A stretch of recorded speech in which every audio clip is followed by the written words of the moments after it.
శ్రీ గురుదేవ దత్త. ఈరోజు మనం తెలుసుకోబోయే మహాత్మురాలు అక్కుర్తి మూటలమ్మ గారు. నెల్లూరు సమీపాన 10 కిలోమీటర్ల దూరంలో రాసపాలెం గ్రామంలో వెంకట సుబ్బమ్మ, వెంకట కృష్ణారెడ్డి దంపతులు ఉండేవారు. వారు గొప్ప భక్తులు. ఆ దంపతులకు లేక లేక కలిగిన ఒకే బిడ్డకు జ్యోతి అని నామకరణం చేశారు. ఆ జ్యోతి తరువాత కాలాన జగజ్యోతి అయి మూటలమ్మగా ప్రసిద్ధికెక్కింది. కన్నతండ్రి వెంకట్రామిరెడ్డి బిడ్డ యొక్క ముద్దు ముచ్చటలు చూడకుండానే చిన్ననాటే కన్నుమూశారు. వెంకట సుబ్బమ్మ అనాథయింది. ఆ తర్వాత ఈమె వారి యొక్క పురోహితుల ఇంట పనిపాటలు చేస్తూ కన్నబిడ్డను గారాబంగా సాకింది. ఒక ఏడాదిలోగా ఈమె కూడా మరణించారు.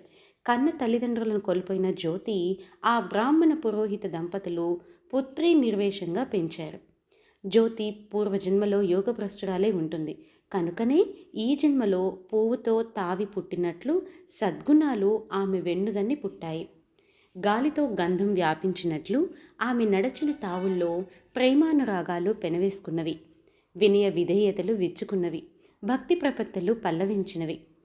ఆ పురోహిత దంపతులకు, ఆ పరివారానికి జ్యోతి ప్రేమపాత్రాలైంది. జ్యోతి 8వ ఏట ఆ బ్రాహ్మణ దంపతులు కాశీయాత్ర తలపెట్టారు. వారు జ్యోతిని కూడా వారితో పాటు కాశీకి తీసుకుని వెళ్ళారు. కాశీ క్షేత్రంలో వాళ్ళు ఒక బ్రాహ్మణుని ఇంట బస చేశారు. ఆ బ్రాహ్మణుడు సాధారణుడు కాదు, మహాభక్తుడు, గొప్ప తపస్సంపన్నుడు. అతని దయావృష్టి ఈ అనాథ బాలిక మీద కురిసింది. జ్యోతికి ఆ మహాత్ముని మీద భక్తి విశ్వాసాలు కుదిరాయి. కిలుములేని ఇనుపరజాన్ని అయస్కాంతం ఆకర్షించినట్లు సుగుణాల పుట్టయ్యైన జ్యోతిని ఆ బ్రాహ్మణిష్ఠుడు ఆకర్షించాడు. ఆయనను చాలామంది భక్తులు సేవించటం కన్నులారా చూసిన జ్యోతికి ఆ మహాత్ముని ఎడ దైవభావం ఏర్పడింది. తాను కూడా ఆ మహాత్ముని సన్నిధిలోనే ఉండిపోవాలి అనుకుంది. కాశీయాత్ర ముగించుకున్న రాసపాలెం పురోహిత కుటుంబం స్వదేశానికి తిరిగి ప్రయాణమవుతున్నారు. జ్యోతి సామాన్యురాలు కాదని, ఆమెకు గొప్ప భవిష్యత్తు ఉందని, కనుక ఆమెను తమ వద్దనే విడిచిపోండని కాశీ పండితుడు కోరాడు. జ్యోతి ముఖంలో ఆనందం తాండవించింది. రాసపాలెం పురోహితులు జ్యోతిని విడవలేక స్వగ్రామానికి తిరిగి వెళ్ళిపోయారు. చిన్ననాడే తల్లిదండ్రులను పోగొట్టుకుని ఇప్పుడు సాకిన వారికి కూడా దూరమైన జ్యోతికి కాశీ గృహ తాపసి తల్లి, తండ్రి, గురువు, దైవం అయ్యాడు. జ్యోతి ఆ మహానుభావుని సన్నిధిలో 11 సంవత్సరాలు ఉండి జపతపాలు, పురాణాలు, ఉపనిషత్తుల సారం అన్నీ కూడా వంటబట్టించుకున్నది. ఆమెకు దివ్య దృష్టి అలవడినది. ఇప్పటికీ ఆమె వయస్సు దాదాపు 20 ఏండ్లు. మహాత్ముడు ఆమెకు పెండ్లికే ప్రయత్నాలు చేస్తూ ఉండగా ఆ విషయం తెలుసుకున్న జ్యోతి తనకు ఆ భగవంతుడే, ఆ పరాత్పరుడే పతి అని, అన్యమానవులని వద్దు అని అన్నది. పరమపద ప్రాప్తి అయి తన ధ్యేయమని మనవి చేసినది. జ్యోతి తీవ్ర ముముక్షువుని ఆ కాశీ పండితుడు గుర్తించి ఆమెను కారణజన్మరాలుగా భావించి మంత్రోపదేశం చేశాడు. మంత్రానుష్ఠానంతో శమధమాదులు జ్యోతికి చెలిమికత్తెలయ్యాయి. నాటి నుండి ఆమె సంగం వర్జించి తీవ్ర ధ్యానంలో మునిగిపోయింది. మంత్రమిచ్చిన గురువును సెలవు కోరింది. ఆ మహాత్ముడు జ్యోతికి కన్నీటి వీడ్కోలు ఇచ్చి ఆశీర్వదించాడు. జ్యోతి ఆ ఇల్లు విడిచి జనసంచారానికి దూరంగా తిరుగుతూ పల్లెలు, పట్టణాలు, అడవులు, కొండలు, నదులు, తీర్థ ప్రదేశాలు ఇలా అన్నీ కూడా ఈ కొన్ని సంవత్సరాలు తిరుగుతూ ఉన్నది. ఎందరో మహాత్ములను దర్శించింది. చివరకు దక్షిణ భారతదేశానికి తిరిగి వచ్చి నెల్లూరు స్వగ్రామం, రాసపాలెం, వెంకటగిరి, అంబూరు, ఉత్తరాకుడు, గుడియాత్తం ఇవన్నీ కూడా సంచారం చేసింది. ఇలా తిరుగుతూ ఉండగా ఆమె అంతర్దృష్టికి ఆనాటి మహాపురుషుడు సొరకాయల స్వామి గోచరించారు. ఆ రోజులలో సొరకాయల స్వామి వారు రేణిగుంట, పంది కాల్వ తిరుగుతూ ఉండారు. జ్యోతి సొరకాయల స్వామిని దర్శించి సాష్టాంగపడినది. తనను శిష్యురాలుగా అనుగ్రహించవలసిందని ప్రార్థించింది.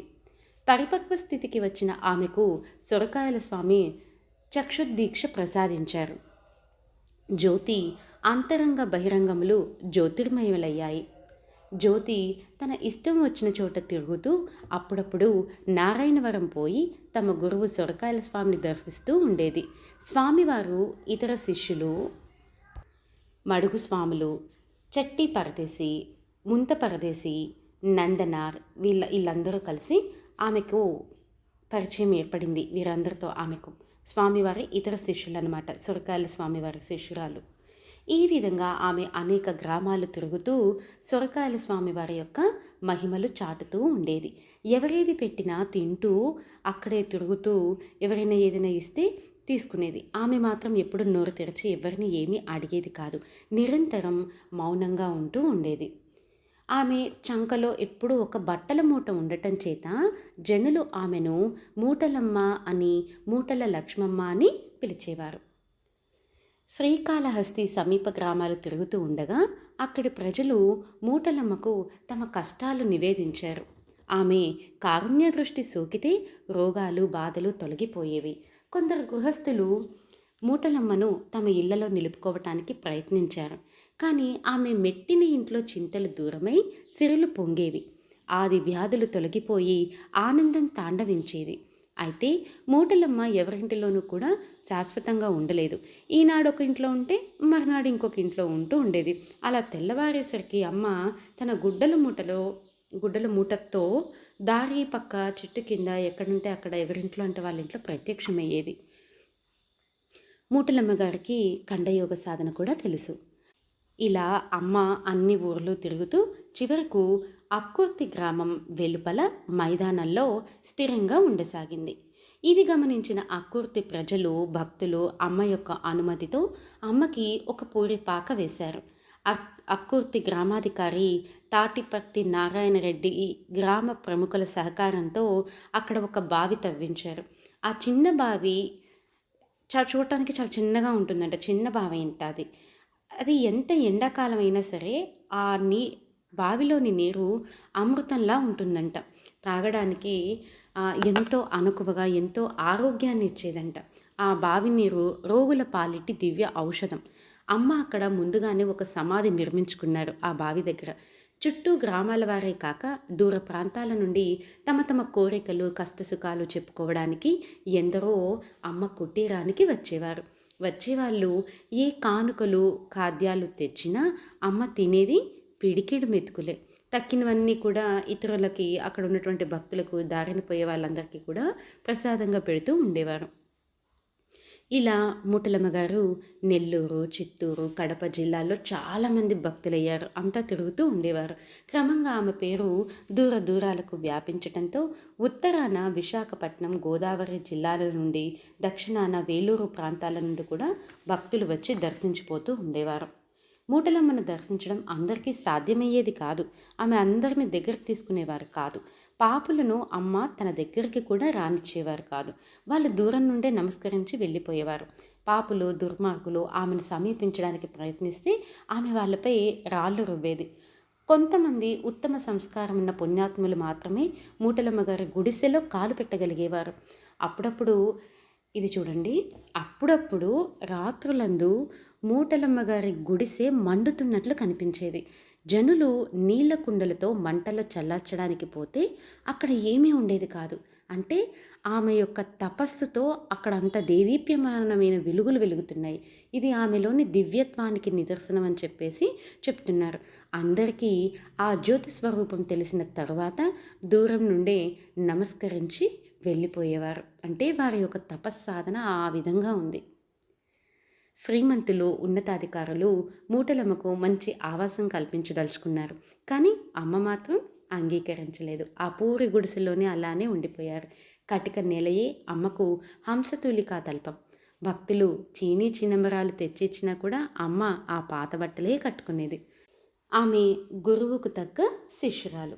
గురువుగారి వలె దీనులను, ఆర్తులను ఆదుకొని సుఖ సంతోషాలు పంచిన ఆ తల్లి ఒకనాడు తనువు చాలించే ఉద్దేశం ముందుగానే చెప్పింది.